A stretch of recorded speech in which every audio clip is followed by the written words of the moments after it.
Arabi. Yamani Malah Yamani. Kalau nggak ada Habibnya itu nggak bisa katanya. Nggak bisa begitu dong. Tuh. Yang kedua, kalau ada orang ini yakin dengan doktrinnya Habib itu, berarti dia meyakini ada orang yang istimewanya seperti Nabi Muhammad selain Nabi Muhammad. Dosa dan ini keluar dari Islam. Kafir. Nggak tahu itu, dia ngomong seenaknya aja.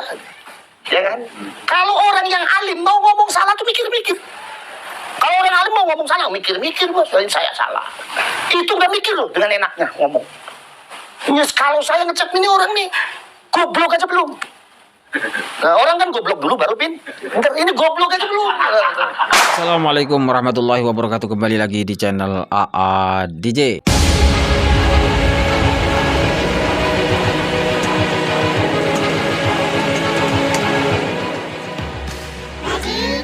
Nah teman-teman, dalam video kali ini kita akan tampilkan sebuah dialog diskusi santai antara beberapa orang yang hadir di situ, juga diantaranya adalah Agus Mar di situ ya.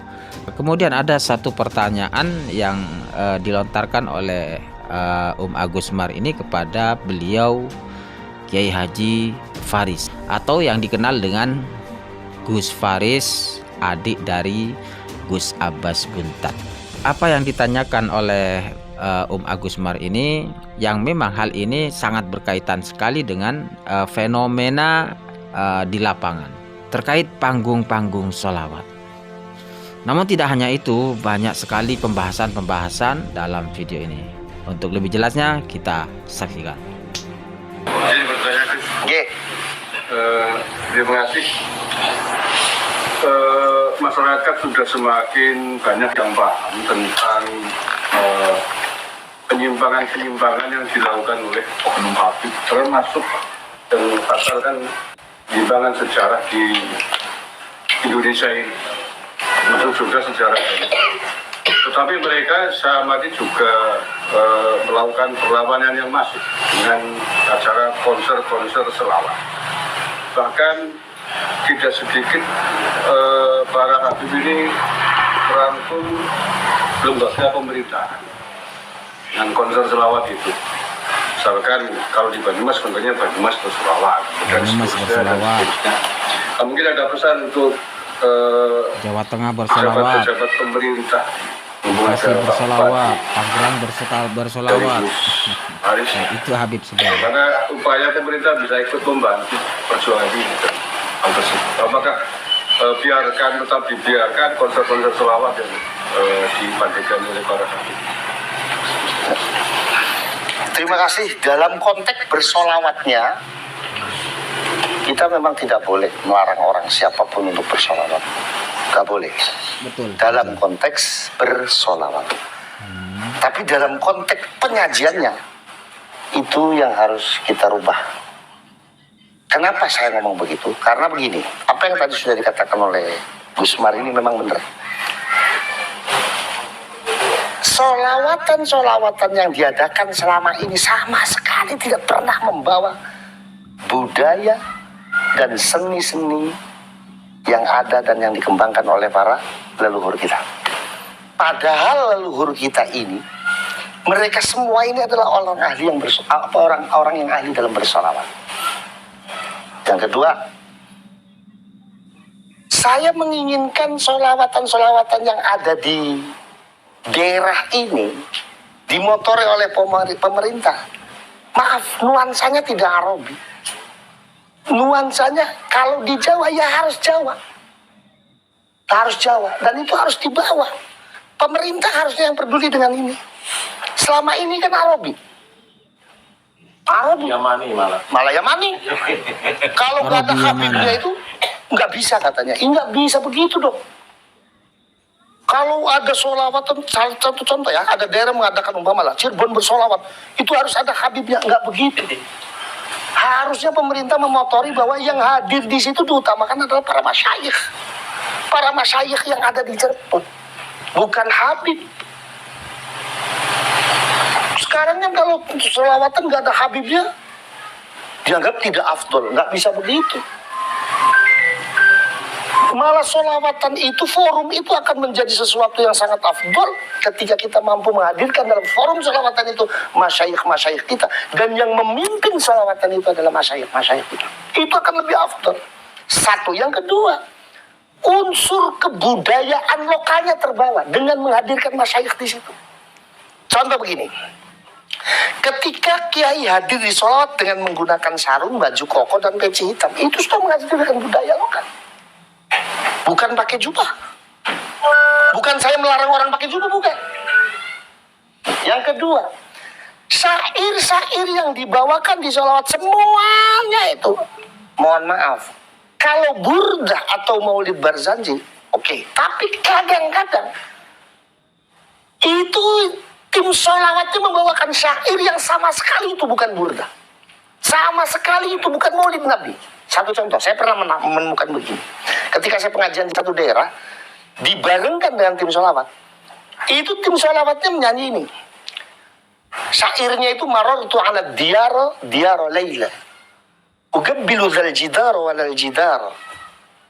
Wa ma hubbu diyar syafaqna qalbi. Walakin hubbu man sakanat diyar. Nangis, saya tanya, ente nangisin apa? Ingat Rasulullah. Ya ingat Rasulullah, jangan bawa syair itu. Itu syair bukan burdah atau bukan maulid Nabi, bukan madhur Rasul. Itu syairnya Kais kepada Laila. Marartu ala diyar, saya melewati sebuah rumah. Dan itu rumahnya Laila. Lalu kuhadapkan dada ini kepada rumah itu.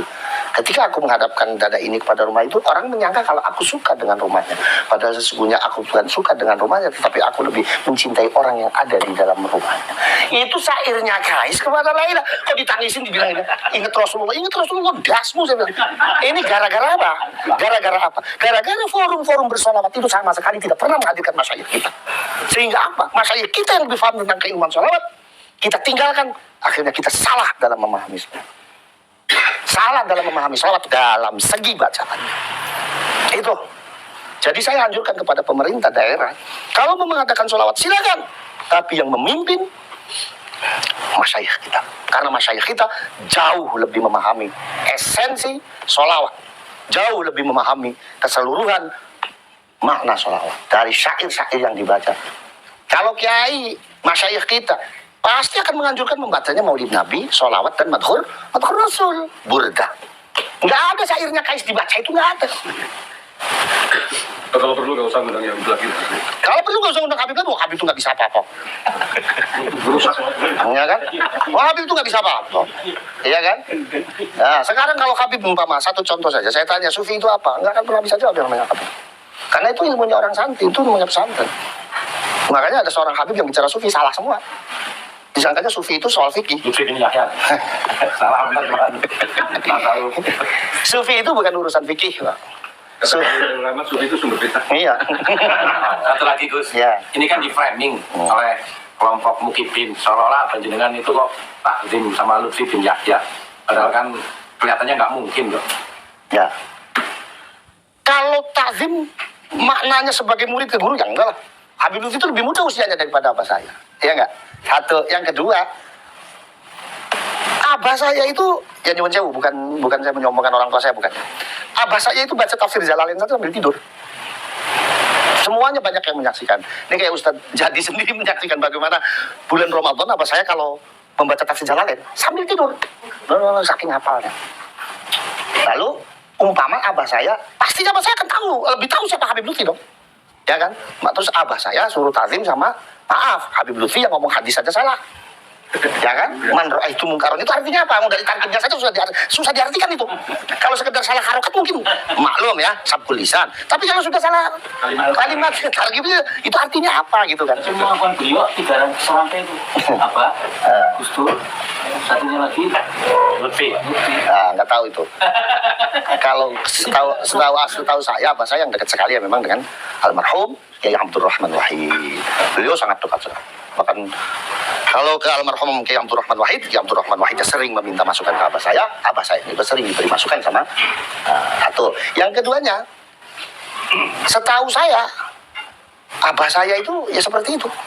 Menurut logikanya jenengan. Ya, dari sisi keilmuannya seperti itu mungkin nggak? Saya yakin dulu kedekatannya Abah Habib Lutfi atau Habib Lutfi pada abah saya, ya mungkin Habib Lutfi belajar ke abah saya. Cuman orang kan nggak ada yang tahu. Belajar mungkin, tapi orang kan nggak ada yang tahu. Kalau soal hormat, ya abah saya pada siapapun menghormati. Kalau soal hormat, abah saya pada siapapun menghormati. Sampai penghormatan abah saya kepada orang lain itu, sampai beliau sudah nggak bisa jalan. Dipanggil di tengah-tengah hutan gunung, abah saya tetap datang dengan memakai kru. Itu penghormatan abah saya kepada orang lain. Jadi kalau soal menghormati, abah saya pada siapapun menghormati. Tapi kalau konteksnya talim, atau yang dipersepsikan kepada mereka kalau abah saya itu guru atau muridnya Habib Lutfi, ya mohon maaf, saya yang jadi putranya belum pernah menyaksikan itu. Dan saya yakin enggak loh, abah saya itu orang alim kok. Abah saya itu orang alim, Habib Lutfi ngucap hadis saja salah. Artinya, ya jangan karena abah saya sendiri untuk jadi murid Habib Lutfi, ya gak mikir-mikir gitu kan. Karena saya sendiri ngaji. Karena saya sendiri ngaji gitu kan. Ya orang kan punya penilaian. Orang kata kitab ta'lim muta'alim itu orang itu harus memilih guru kok. Betul nggak? Kata kitab ta'lim muta'alim itu kita harus memilih guru. Ya yang milih guru ya yang alim. Nah, makanya ada Habib yang ngomong kalau ngaji sama satu Habib bodoh itu lebih mulia daripada ngaji kepada kiai yang alim. Ini doktrin bukan hanya sekedar lucu ini, tapi ini lagi pameran goblok orang yang ngomong begini. Itu apa? Nah, orang ngaji itu konotasinya dan orientasinya mencari ilmu. Mencari ilmu itu ya sama orang yang punya ilmu. Kalau mencari ilmu kepada orang yang bukan cari ilmu, mau dapat apa kita? Analoginya sama, kalau kita mau mancing ikan, mancingnya di baskom, udah tahu baskomnya nggak ada ikannya, kita tetap mancing. Ini kalau bukan orang soak, siapa? Kan begitu kan? Atau yang kedua, pameran goblok lagi. Ini saking bodohnya. Dia sampai nggak lupa, bukan lupa, dia saking bodohnya, dia memberikan doktrin yang bisa membawa orang itu keluar dari Islam. Nggak tahu. Contoh, ada Habib yang ngomong kalau ada Habib yang bisa mi'raj 70 kali sehari. Kalau masyarakat percaya, dia tanggung jawab di akhirat nih. Karena orang yang percaya dengan doktrin itu keluar dari Islam. Kenapa? Karena orang yang percaya dengan itu berarti mempercayai adanya mukjizat bisa dimiliki oleh selain Nabi dan Rasul. Nasnya Allah mengatakan bahwa mukjizat itu hanya ada pada Nabi dan Rasul. Kalau ada orang yang selain Nabi dan Rasul punya mukjizat, wajib tidak percaya. Isra Mi'raj ini adalah bagian dari mukjizatnya Allah yang diberikan kepada Rasulullah SAW. Satu. Yang kedua, kalau ada orang ini yakin dengan doktrinnya Habib itu, berarti dia meyakini ada orang yang istimewanya seperti Nabi Muhammad selain Nabi Muhammad. Dosa dan ini keluar dari Islam. Kafir. Dia tahu itu, dia ngomong seenaknya aja. Ya kan? Kalau orang yang alim mau ngomong salah tuh mikir-mikir. Kalau orang alim mau ngomong salah, mikir-mikir bos, saya salah. Itu udah mikir loh dengan enaknya ngomong. Ini kalau saya ngecek ini orang nih, goblok aja belum. Nah, orang kan goblok dulu baru pintar. Ini goblok aja belum. Ini goblok aja belum. Gitu. Katanya bahkan Kanjeng Nabi belajar nahwu kok, Gus. Nah, iya, ada lagi yang baru tuh. Kanjeng Nabi belajar nahwunya sama Habib. Ya lucu ya, la ilaha illallah. Ini ya. Makanya kita ini enggak apa-apa. Jadi orang goblok enggak apa-apa. Yang penting jadi orang sebelum goblok jangan. Seperti itu, sederek-sederek sekalian. Jadi kesimpulannya tidak usah lagi mengundang Habib gitu. Enggak usah lah, enggak usah. Muliakan masyayikh kita, muliakan ulama kita karena ulama kita jauh lebih alim daripada Habib. Dengan mendatangkan ulama kita, mendatangkan guru kita. Dengan mendatangkan guru kita, jauh lebih berkah daripada mendatangkan orang yang sama sekali tidak punya sanad apa-apa dengan kita. Tidak punya keterkaitan sanad apa-apa dengan kita. Begitu. Pak Bupati itu, bersama dengan Habib lagi.